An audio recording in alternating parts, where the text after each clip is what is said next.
Hello everyone, welcome to Veena babies vlog. நான் இன்றைக்கி உங்களுக்கு ப்ரான் தொக்கு ரெசிபி தான் செஞ்சு காட்ட போகிறேன். அதுக்கு முதல்ல 4 டேபிள் ஸ்பூன் எண்ணெய் சேர்த்துக்கோங்க. அரை டேபிள் ஸ்பூன் கடுகு சேர்த்துக்கோங்க. கடுகு பொரிஞ்சோடனே 4 வெங்காயத்தை ஃபைனாக சாப் பண்ணி சேர்த்துக்கோங்க, மீடியம் சைஸில்.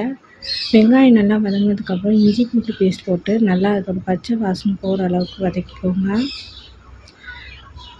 இது நல்லா வதங்கினதுக்கப்புறம் ஒரு பிடி கருவேப்பிலை சேர்த்துக்கோங்க. இப்போ 3 மீடியம் சைஸ் தக்காளி நல்லா பழமாக எடுத்து அதை கட் பண்ணி சேர்த்துக்கோங்க. இப்போ தக்காளி நல்லா துக்காகிற அளவுக்கு நல்லா வதக்கி விட்டுக்கோங்க. ஸ்லோ ஃப்ளேம்லேயே செய்யுங்க. இப்போ பார்த்திங்கன்னா தக்காளி நல்லா துக்காயிடுச்சு. இப்போ நான் க்ளீன் பண்ணி வச்சுருக்க ப்ரான் இது கூட சேர்த்துட்றேன். ப்ரானை சேர்த்துட்டு நல்லா வதக்கி விட்டுக்கோங்க. இப்போ இதில் ப்ரானில் இருக்க தண்ணிலாம் கம்மியாகணும். அந்த தண்ணி கம்மியாகிற அளவுக்கு வதக்கிக்கோங்க. ஒரு 2 to 3 minutes ஆகும். இப்போ இது கூட நம்ம அரை டேபிள் ஸ்பூன் மஞ்சள்தூள், 3 டேபிள் ஸ்பூன் வீட்டில் அரைச்ச குழம்பு மிளகாய்த்தூள் சேர்த்து 1 டேபிள் ஸ்பூன் அளவுக்கு சால்ட் சேர்த்துட்டு நல்லா வதக்கி விட்டுக்கோங்க.